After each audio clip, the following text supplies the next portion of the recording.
Okay, so coming back then to this, Luther targets what he sees as the reliance on indulgences, the Catholic Church, and the commercialization of the practice. His 95 theses, which he nailed up at Wittenberg University, is critical of those things. But I should point out that Luther did not actually intend to overthrow the church as such, because he regarded himself as part of the church.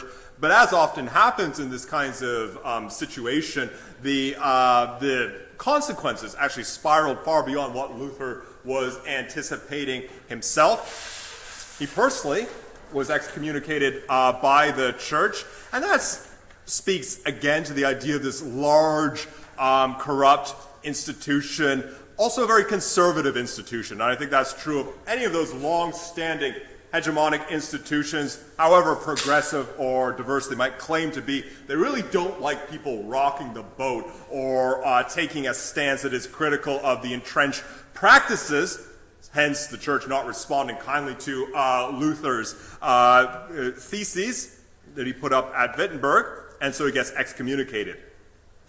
Interestingly, it's hard to believe that these different documents would actually catch on in Europe the way they did. That certainly would not have been possible at an earlier period, but it's really thanks to the development of the printing press, one of Gutenberg's inventions in the 1400s, that this started to happen. This allowed for the circulation of information much more readily.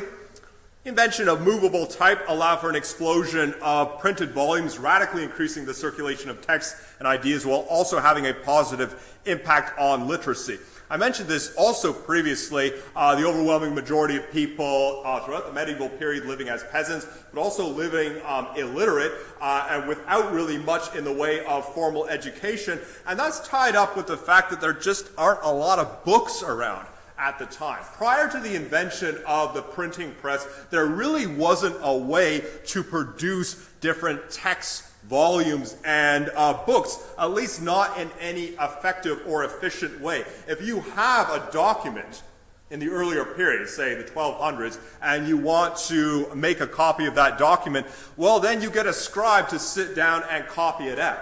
I mean, that's it. That's how you're going to do it. So too with the Bible. It's just someone sitting there writing it out. There's no other way to produce a text at this time, and you have so few people who can read and write in the first place that who are you even going to find to sit down and write out the document? So you're not going to have much in the way of literacy. You're also not going to have much in the way of circulation of ideas and knowledge.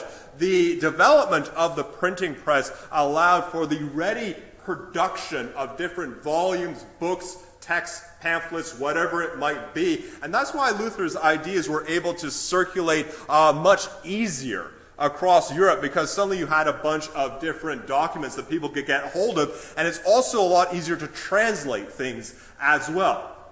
I mentioned Latin being the language of learning. Well, the idea of translating the Bible into a local language, translating it into English. I mean, totally foreign concept in the medieval period, but that is something that happens after the invention of the printing press.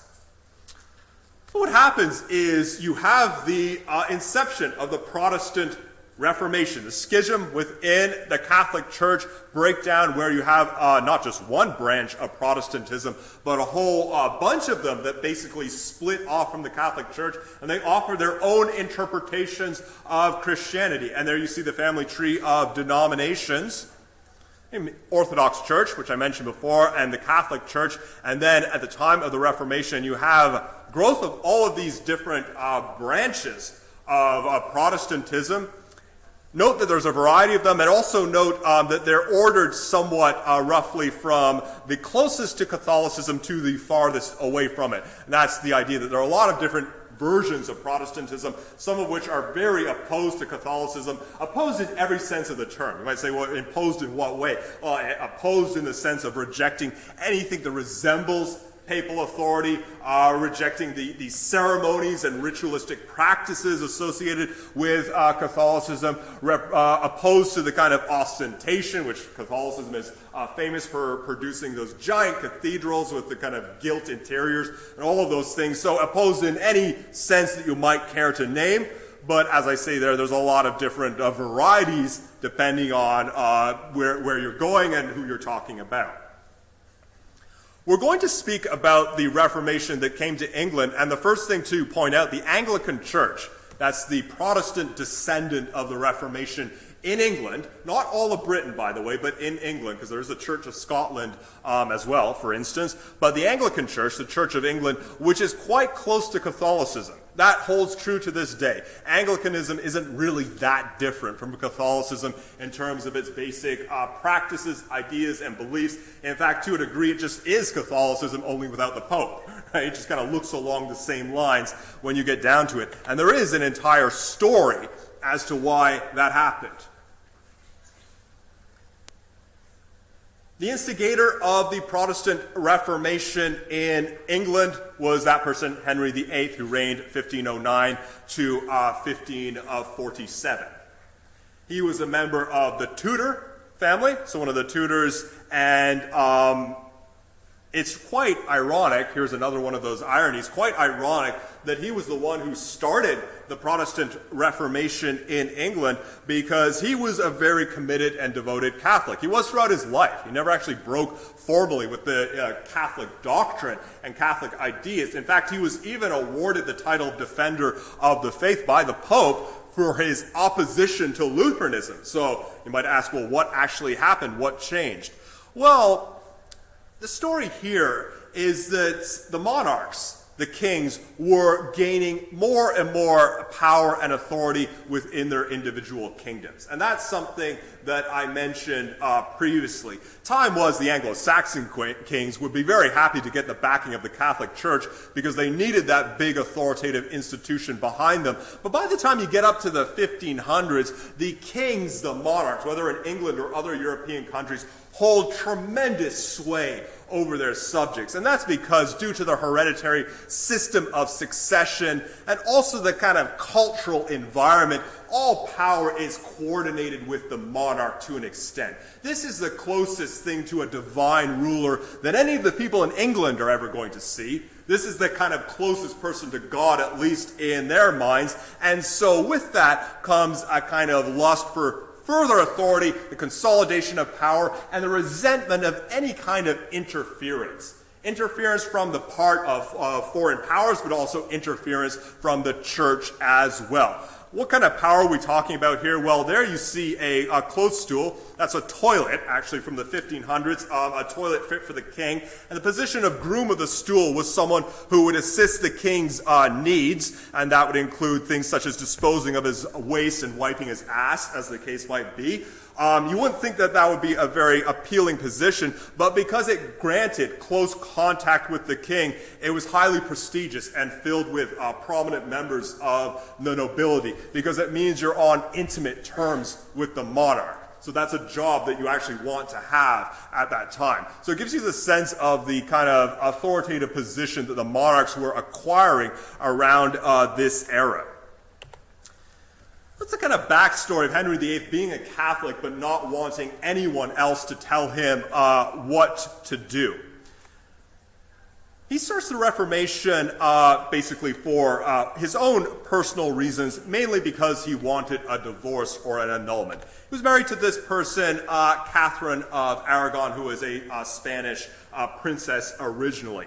Catherine of Aragon was actually married to Henry VIII's older brother, Arthur, because Arthur was the one who was supposed to inherit the throne. Arthur was the firstborn son of their father. That would be Henry VII. But Arthur was a sickly child and died young. And so Catherine of Aragon, who was married to Arthur, becomes a widow. And then the younger brother, Henry VIII, marries Catherine, which gives you a sense of how royal weddings would occur during this period. It wasn't as though the young prince would go out and meet somebody and fall in love. No, definitely not. I mean, their marriages were basically arranged for them, and they were arranged for political purposes. Usually you would marry a foreign princess of some sort for the purposes of achieving an alliance between the two nations. So that's why Henry VIII ends up marrying Catherine of Aragon. Now, Catherine is pregnant numerous times, gives birth to stillborn babies, has one child, a girl who survives into adulthood, Mary, but Henry VIII was desperate to secure a male heir to the throne. Not a female heir, but a male heir. Due to the ingrained sexist assumptions and misogyny of the time, there's the assumption that only a man can take on the position of being king, and so Henry VIII was very desperate to have a male successor, a son, who could carry on the Tudor dynasty into the future. Catherine, however, was unable to produce that child, and she reaches a certain age where Henry decides she's not going to bear any more children, and in the guise of tyrannical men of the time, basically blames her for the problems, and thus seeks out a divorce, a separation from her, so that he can marry someone else. And he actually had his eye on someone, a younger woman named Anne Boleyn at this time. Big problem. You can't get a divorce in the Catholic Church. Not at this point you can't. There's no real legal way to separate from a spouse. The only way you can do it is, well, the spouse dies, right, for one thing, or you can annul the marriage. I mean, but there's no mechanism for a kind of formal separation. And so Henry VIII kind of has to appeal to get his marriage annulled, but he needs the backing of the Pope of Rome in order to do that. How was he going to annul his marriage to Catherine? Well, his argument was that his marriage to her had been illegitimate all along because she had previously been married to Arthur, his older brother. Now, Catherine definitely was married to Arthur, but in legalistic and religious terms, the marriage wouldn't be fully legitimate until it was consummated, and it was doubtful that Arthur and Catherine ever consummated their marriage. So basically, Henry VIII was in a position of trying to convince the Pope of Rome and the Catholic authorities that, no, actually, my dead brother really did have sex with Catherine, despite what she claimed. And so that was the grounds in which he was trying to seek an annulment. That was obviously a tough sell. For one thing, he couldn't rightly prove it. For another thing, making that argument would be detrimental because that kind of claim, that kind of argument would greatly compromise the virtue of the Queen, and the Queen's virtue was definitely caught up with her public persona at the time. So not only the religious authorities, but the people in England widely weren't having much of that idea. They didn't like the idea that he was pushing. So Henry actually went back and forth with the Pope of Rome, with Clement, actually, the Pope I mentioned previously, seeking an annulment for his marriage, not getting it, negotiating, debating, arguing. Clement might have been happy to have Henry on his side because he was dealing with the issues of the Reformation, but Clement wavered, didn't give Henry what he wanted, until finally Henry said, well, you know what, screw this. The Pope is no longer the head of the Church of England. I am now the head of the Church of England. So he basically promoted himself to that position of power so he could secure an annulment on his own grounds, and that's exactly what he did, so he could marry Anne Boleyn.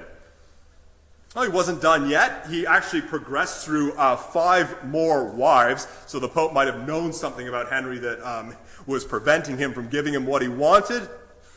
2 of them, Anne Boleyn, the second one, and Catherine Herod, the 5th one, were executed on grounds of infidelity. It was probably true in the case of his 5th wife, Catherine Herod. Probably not so much with Anne Boleyn. Trumped up charges. The 3rd wife, Jane Seymour, finally gave him the much coveted male heir that he was seeking, a boy named Edward, and Anne Boleyn gave birth to a girl named Elizabeth. And you see Henry reigning from 1509 to 1547. And something that happens here is the line of succession in the Tudor family becomes a little bit complicated and entangled because you have multiple children with different wives. Everything is fine as long as the son, Edward VI, is able to survive and produce his own heir. But as we'll see, that's the kind of inside story.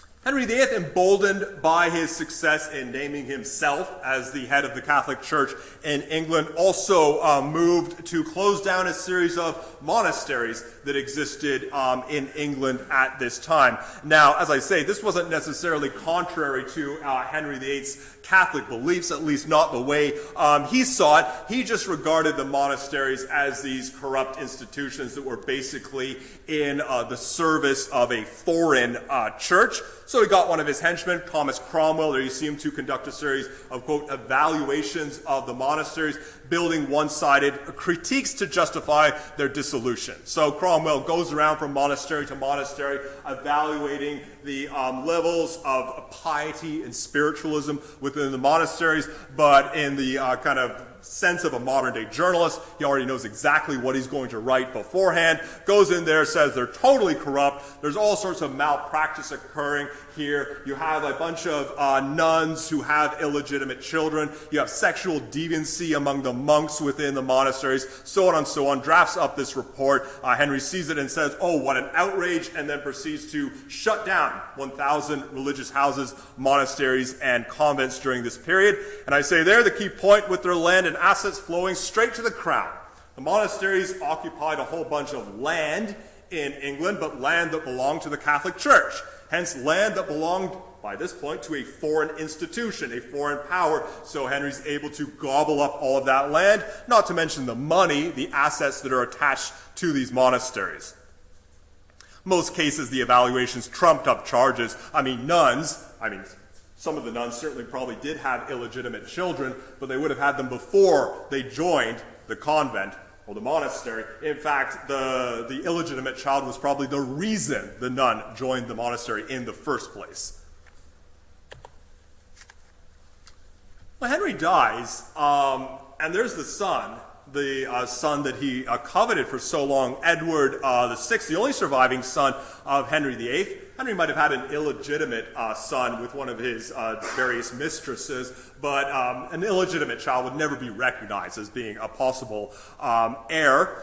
You see, he reigned 1547 to 1553. Note his youth in that image because he died quite young, at the age of 15, but apparently intelligent and precocious beyond his years, because he didn't just take up his father's inheritance when it came to religion. He actually extended it quite aggressively.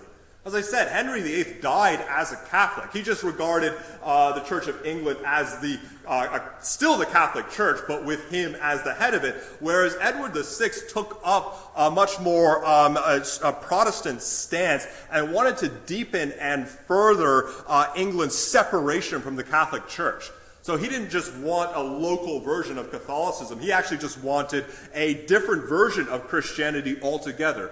Lutheranism had run its course a little bit by the time that he comes to the throne, but other branches of Protestantism were becoming more prominent, including Calvinism, which was quite a radical branch of Protestantism, which had some success in Scotland, which dealt with all sorts of ideas about predestination and quite a radical kind of vision of religion. And Edward VI's interest leaned in the direction of quite a radical strain of Protestantism. So England, had he survived, England probably would have been pushed in a much more aggressively Protestant direction, which would have changed the religious history of the country.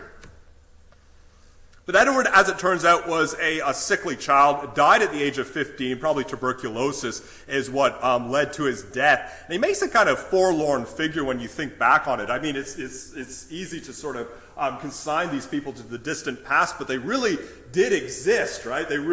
These were real people who existed hundreds of years ago. And the position of this boy king, I mean, obviously he didn't run the government himself. He was surrounded by delegates who handled the kind of nuts and bolts of running the government.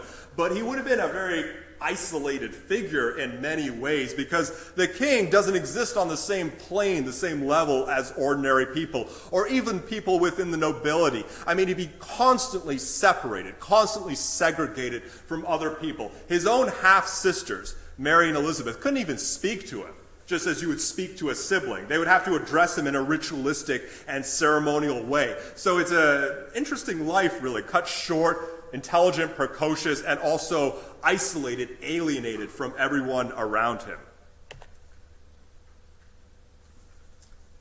Edward decided he was going to nominate this person as the heir to the throne. That would be Lady Jane Grey, who was Edward VI's first cousin once removed, and she had no real claim to the throne, but Edward nominated her while he lay dying, mainly because she was a Protestant, and people surrounding Edward probably also would have been pushing for this decision. Edward's big concern, and also the concern of those who were interested in the cause of Protestantism, their big concern was that with Edward dying, Mary, who was, remember, Henry VIII's first child, his daughter with Catherine, Mary would come to the throne. Mary was still a Catholic. So that was the issue, that Protestantism, the entire Protestant cause in England, would suddenly be thrown into danger by Edward's death. And that's why he took the creative task of nominating Lady Jane Grey to become the new Queen of England, even though she had no real legitimate claim to the throne. And as I said, the news that this was now the Queen of England was greeted with little enthusiasm. I think the question around court, if not around London, was who the hell is that, right? Who's this person who's now supposed to be queen? And within days, a rebellion was organized to depose her. She reigned all of 9 days, which is certainly a short time to be on the throne, before being imprisoned and executed. That, too, is a bit of a sad story because it wasn't really her fault, but nonetheless, she bore the brunt of the wrath of people who regarded this, I mean, quite rightly, it was wrong to try and nominate her, to just parachute their favorite into the position of the throne. And so, sort of an interesting, again, story of someone who would have been otherwise completely lost to history, right? No one would remember her at all, but she actually was indeed a monarch, if only for less than 2 weeks. So Mary I, as I say, first daughter of Henry VIII, she had fallen out of favor somewhat after the annulment of his marriage to Catherine of Aragon. Once Henry finally got the separation he had been looking for, she had fallen out of favor, but then father and daughter had kind of patched things up a little bit afterwards, and she was, after all, still his daughter, and she had become something of a popular figure subsequently and had a whole bunch of land as well, so people were certainly happy to have her take over as the next monarch, as the Queen of England. You might note, though, that Henry's worst fears were realized, that there was no male tutor anymore. There were just his daughters now to take over the position of being the monarch. As I said, she was a Catholic, so she tried to restore Catholicism to England. Edward VI had pushed the Protestant cause. Mary comes in and tries to reinstate Catholicism as a prevailing religion of the nation, with some support. But by this time, you're seeing much more in the way of a divided nation, two different sides opposing one another. And as often happens with this kind of polarization, you can see it today in American politics. There's increasingly that sense that two sides don't want to talk to each other, don't want to have anything to do with each other. And that was kind of becoming the dangerous situation in England at this time. Protestants on one side, Catholics on the other, and really the danger of a rent, a division that could potentially tear the nation apart. So Mary, through persecution and violence, through aggressive coercion, did try to reinstall Catholicism with mixed results, but she too dies. Doesn't last for that long, dies in 1558, and the throne passes to the second daughter and second child, the daughter of Anne Boleyn. That would be Elizabeth. Well, Elizabeth certainly lasted much longer than her predecessors, reigned from 1558 to 1603. And I say there in 1559, she unified the Church of England and affirmed Protestantism. What she's really famous for in the religious context is trying to chart the middle way. If there was this binary developing within England, Elizabeth wanted to straddle both sides of it and try to keep both sides as happy as possible. And that's really the endpoint to that story of why is Anglicanism the Church of England? Why is it a moderate branch of Protestantism? Why is it quite close to Catholicism? Well, it goes back to Elizabeth I, trying to keep both sides happy, and so she adopts a mild, moderate version of Protestantism. Basically sounds a lot like Catholicism, only without the Pope, and that's a way of negotiating what is, after all, a fraught period in English history, where there is certainly the danger of the nation disintegrating, being torn apart by these religious divisions that are percolating at this time. Elizabeth as I say, unlike her predecessors, lasts for a very long time and thus becomes this heavily mythologized person in English history. Mythologized in retrospect and also mythologized at the time. An entire cult of personality grew around her, kind of like the cults of personality that exist for dictators that live today, with all sorts of people deifying her, glorifying her, speaking about her beauty, her intelligence, her wit, her skills in management, whatever you might call it, various works of poetry and literature devoted to her. She is remembered as the person who oversaw the English version of the Renaissance. The Renaissance had come to other places. I mentioned Florence, a little bit slower to arrive in England, the British Isles, partly because Britain was still sort of far from the center of cultural power at this time. A little bit of a peripheral, marginal place still. But the Renaissance reaches England and manifests itself most memorably through literature.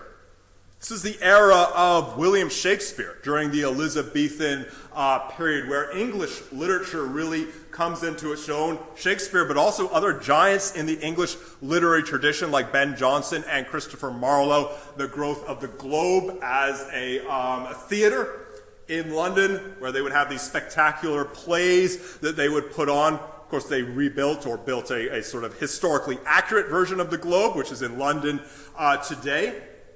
And one of the points of emphasis, too, not just the expansion of literature, but literature in the English language, which wasn't the norm previously. I mean, during the Norman era, you had French, then you had Latin as well. Geoffrey Chaucer famously wrote in English, but that was a little bit of an unusual decision at the time. But when you get into the Renaissance, it's literature in the local language, which represents a new direction, a new course.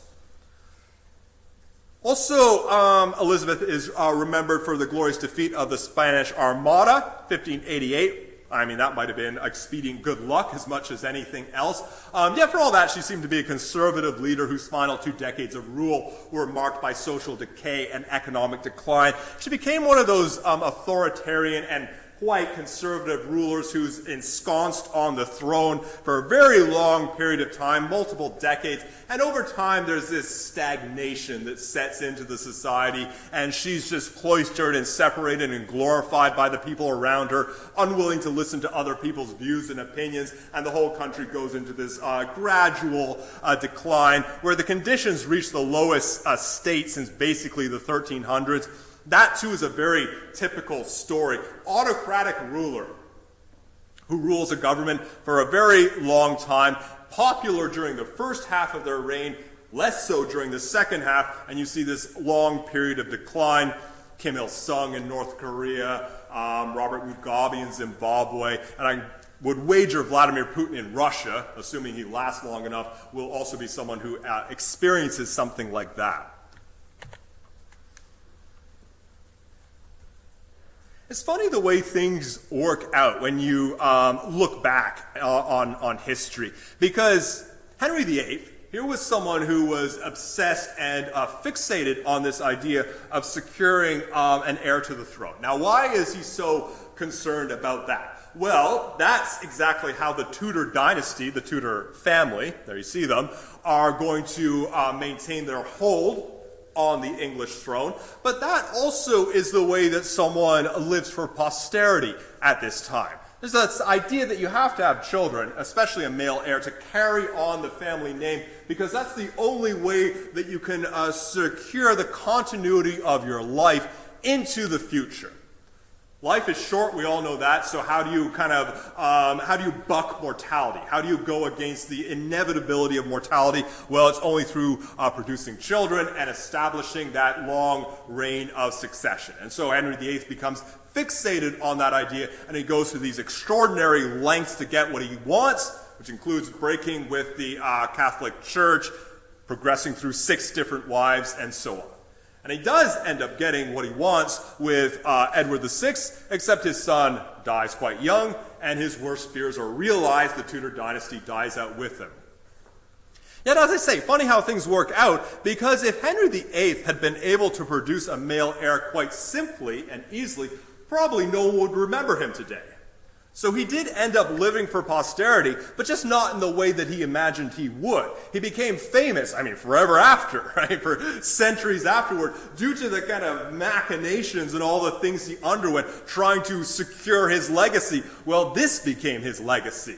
This is what he's now known for, famous for, and if he had just produced a child, then probably he would be completely forgotten today, like his father, Henry VII. Henry VII has male heir, Henry VIII, but who remembers Henry VII today? Nobody. Nobody talks about it.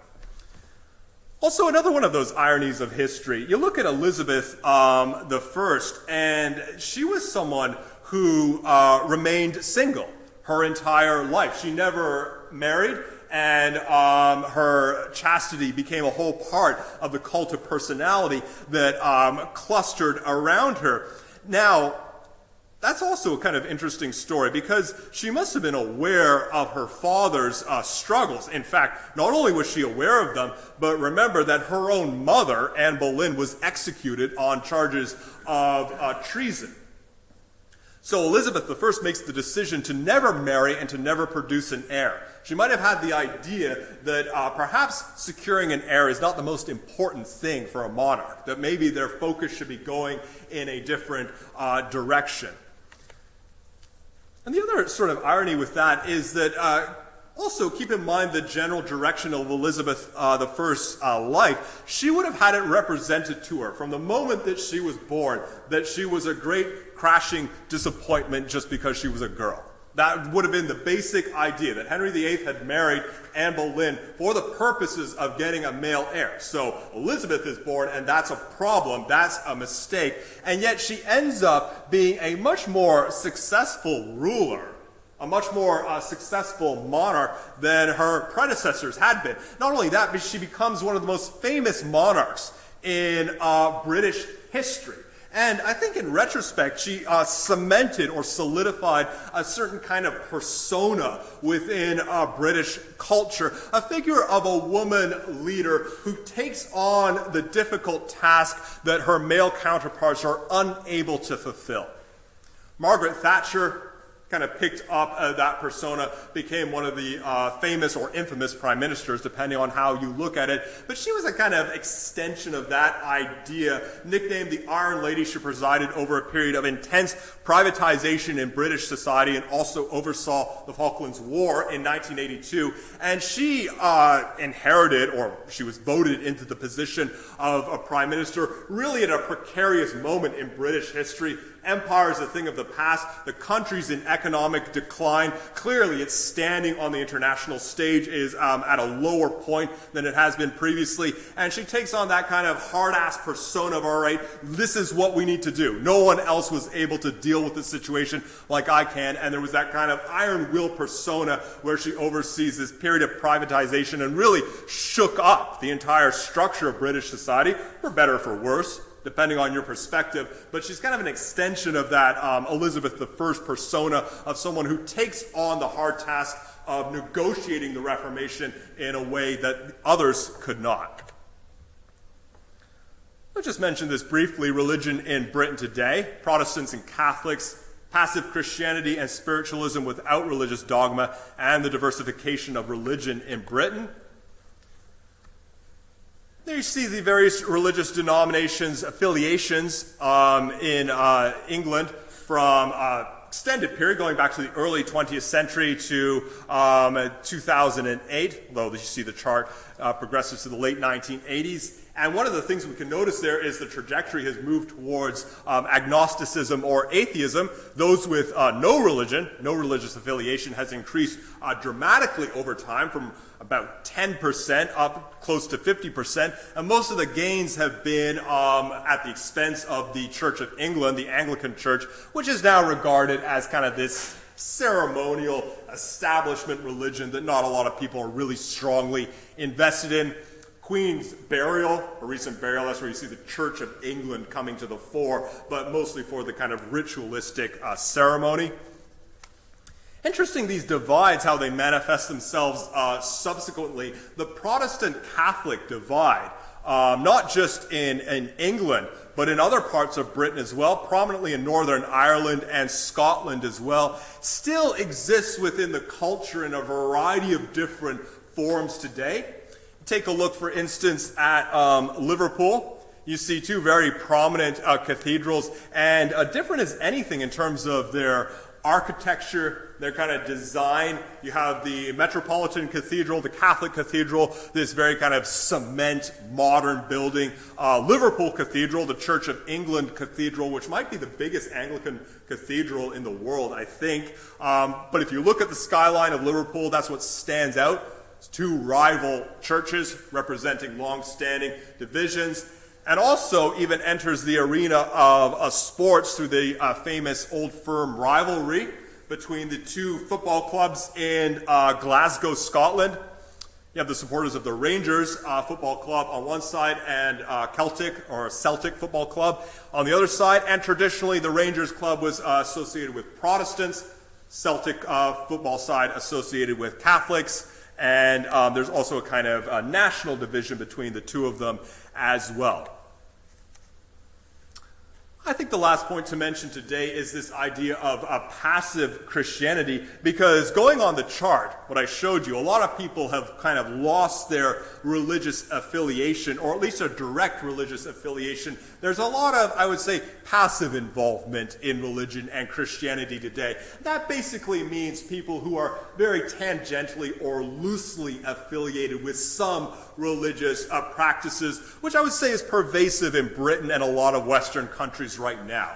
Passive Christianity is going to church on Christmas Eve, but no other time of the year, just as a kind of keeping that tradition going. Or perhaps praying during very select periods of hardship in one's life. So it's not the kind of thing that you would do on a regular basis, but if you're going through something, then maybe you consider praying or sending up a prayer at that juncture. Things like that, a kind of passive engagement with religion, free from dogma, free from kind of routinization, ritualistic practices, but basically taking it up at select intervals or different times when it seems appropriate. So that's that. There's a little bit more, but I think we basically covered religion. So go make sure you study for the test. Make sure you take the test as well on Tuesday. I'll come back next week with a little bit more on religion and then politics.